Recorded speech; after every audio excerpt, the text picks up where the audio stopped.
Hello guys, welcome to my channel. Friends, आज के इस वीडियो में हम लोग बात करेंगे roles and responsibilities of service advisor. Service advisor का रोल्स एंड रेस्पॉन्सिबिलिटी क्या होता है, इस टॉपिक पे आज के वीडियो में हम लोग बात करेंगे। तो चलिए फ्रेंड्स, वीडियो स्टार्ट करते हैं और जानते हैं roles and responsibilities of service advisor. Attend vehicle and fill up job card slip. Friends देखिए, सर्विस एडवाइजर का जो रोल एंड रेस्पॉन्सिबिलिटी होता है, वो पहला रोल एंड रेस्पॉन्सिबिलिटी होता है कि व्हीकल को अटेंड करना और मैनुअल जॉब कार्ड स्लिप को फिलअप करना।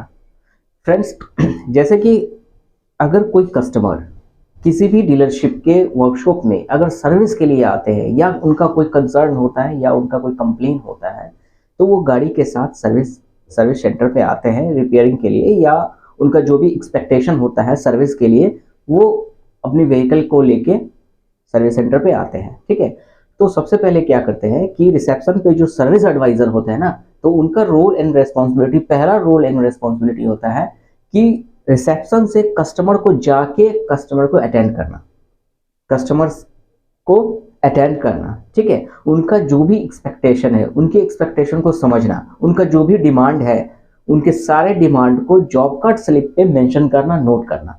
तो अटेंड करने के समय में सबसे पहले हम क्या करते हैं कि कस्टमर को हम ग्रीटिंग्स करते हैं, वेलकम करते हैं। फ्रेंड्स, जॉब कार्ड स्लिप, ये जो जॉब कार्ड स्लिप है, ये एक प्रकार का मैनुअल जो स्लिप होता है, एक जॉब कार्ड स्लिप होता है जिसमें कि सारा डिटेल, कस्टमर का डिटेल पूरा नोट, कॉलम होता है, कस्टमर का सारा डिटेल नोट करना होता है, उनका मोबाइल नंबर, मेल आईडी, है ना।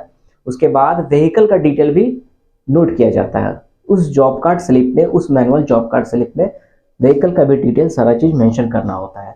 व्हीकल का जो भी चेसिस नंबर है, जो भी इंजन नंबर है, मॉडल है, वो सब सारा चीज़, डेट ऑफ सेल, ये सब सारा चीज़ मैनुअल जॉब कार्ड पे मेंशन करना होता है सर्विस एडवाइज़र का। ये सर्विस एडवाइज़र का काम है। पहला काम है कि व्हीकल को अटेंड करना और मैनुअल जॉब कार्ड स्लिप को फिलअप करना। अब जैसे मैनुअल जॉब कार्ड स्लिप में, अब जैसे बात करें कि मैनुअल जॉब कार्ड स्लिप में क्या करना होता है कि उसके जितने भी कॉलम होते हैं ना, सारे कॉलम को वो फिलअप करते हैं। कौन? तो service advisor. Manual job card slip में कस्टमर का नेम होता है, सारा डिटेल होता है, और व्हीकल का भी डिटेल मेंशन करना होता है, चेसिस नंबर वगैरह, है ना, ये इंजन नंबर, कौन सा मॉडल है, ये सब सारा चीज़ उसमें मेंशन करना होता है। उसके साथ ही साथ कस्टमर का वॉइस भी होता है कि कस्टमर ने क्या आपको बताया। अगर कस्टमर को सर्विस करवाना है तो वो कस्टमर ने जो भी वॉइस बताया आपको, वो उसको नोट करना। और उसके साथ ही साथ सर्विस एडवाइजर का रिकमेंडेशन के लिए भी एक कॉलम होता है कि आप कस्टमर को क्या रिकमेंड करते हो। जैसे कि एज फॉर एग्जांपल, अगर कस्टमर हमारे वर्कशॉप में आते हैं सर्विस के लिए, तो सर्विस एडवाइजर तो अटेंड करते ही हैं कस्टमर को, और साथ ही साथ कस्टमर अगर ये कहते हैं कि देखिए भैया कि ऐसा है कि मेरा ये पहला सर्विस है, ये मेरी गाड़ी का दूसरा सर्विस मैं करवाना चाहता हूँ, तो कस्टमर को तो ये पता नहीं ना होता है कि दूसरा सर्विस में क्या क्या चीज़ रिक्वायरमेंट है रिप्लेस का। ये चीज कौन बताएगा? तो service advisor. Service advisor recommend करता है।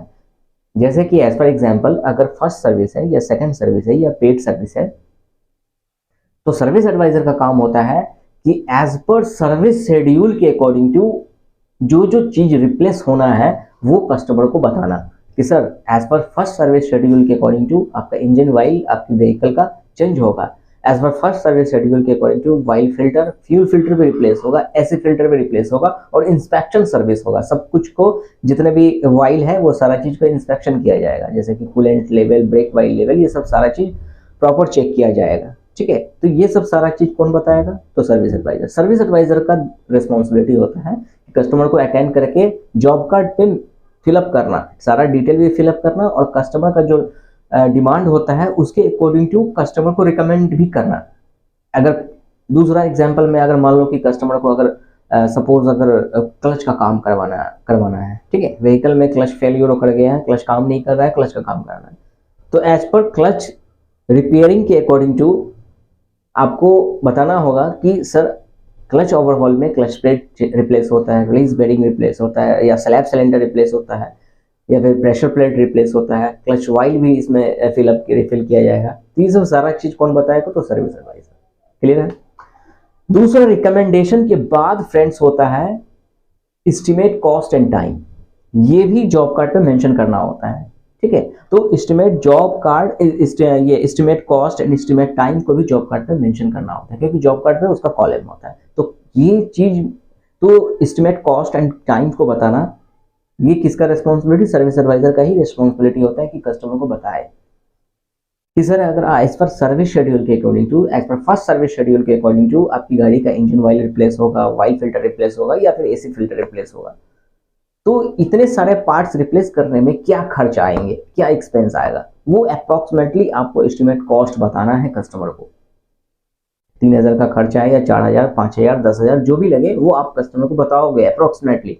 ये रिस्पॉन्सिबिलिटी होता है किसका, तो सर्विस एडवाइजर का। और ये सब सारा डिटेल जो है ना हम जॉब कार्ड पे फिलअप करते हैं।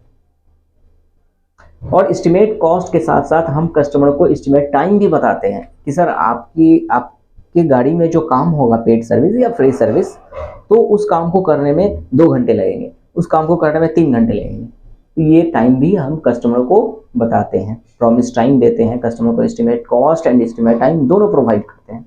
तो ये रेस्पॉन्सिबिलिटी किसका है, तो किसका होता है, तो सर्विस एडवाइजर, है ना। तो फ्रेंड्स ये सारी डिटेल, ये सारा जो इंफॉर्मेशन है ना, ये मैनुअल जॉब कार्ड स्लिप पे पहले सर्विस एडवाइजर फिलअप करता है, नोट करता है।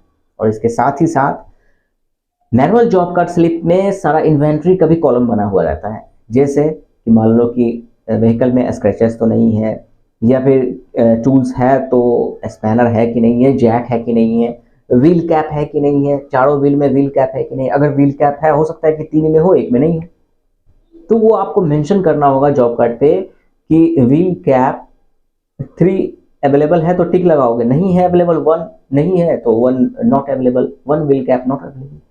टूटा हुआ है तो आपको उसमें जॉब कार्ड में मेंशन करना होगा कि 1 व्हील कैप ब्लॉक है। अगर व्हील रिंच नहीं है तो आप उसमें मेंशन करोगे जॉब कार्ड पे कस्टमर के सामने में कि सर आपकी गाड़ी में व्हील कैप नहीं है, सर आपकी गाड़ी में यहाँ स्क्रैच लगा हुआ है, सर ये देखिए ये डेंट है। तो ये सब सारा इंफॉर्मेशन आपको जॉब कार्ड पे मेंशन करना होता है। ये सब सारा रिस्पॉन्सिबिलिटी किसका है, तो सर्विस एडवाइजर का। तो ये सब सारा इंफॉर्मेशन आपको नोट करना होगा किसमें, तो जॉब कार्ड स्लिप में भैया फर्स्ट टाइम। तो ये पहला रिस्पॉन्सिबिलिटी, रोल एंड रिस्पॉन्सिबिलिटी होता है कस्टमर, ये सर्विस एडवाइजर का, कि सबसे पहले अगर कस्टमर इन करे तो सर्विस एडवाइजर रिसेप्शन से जाकर तुरंत वो कस्टमर को अटेंड करे, वेलकम करे, ग्रीटिंग्स करे, और उनसे उनका जो भी डिमांड है वो सारा डिमांड को जॉब कार्ड में मेंशन करें, जॉब कार्ड स्लिप में फिलअप करें।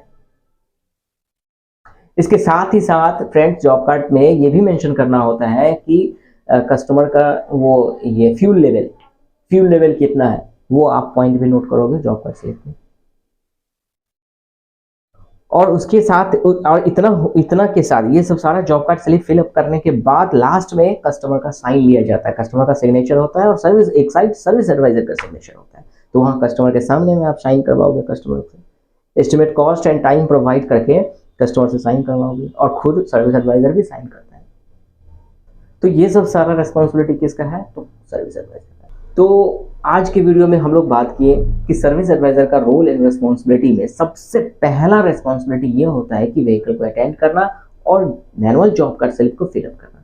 ये इस वीडियो के पार्ट 1 में।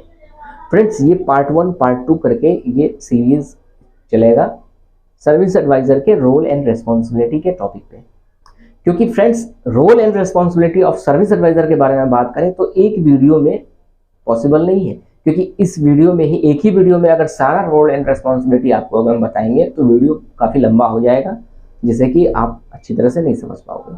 तो 1 बाय 1 करके, स्टेप बाय स्टेप करके वीडियो पार्ट 1, पार्ट 2, पार्ट 3 इस तरह से सीरीज बाय करके हम वीडियो अपलोड करेंगे, और आप हमारे वीडियो को वॉच कीजिए, जानकारी लीजिए, समझिए।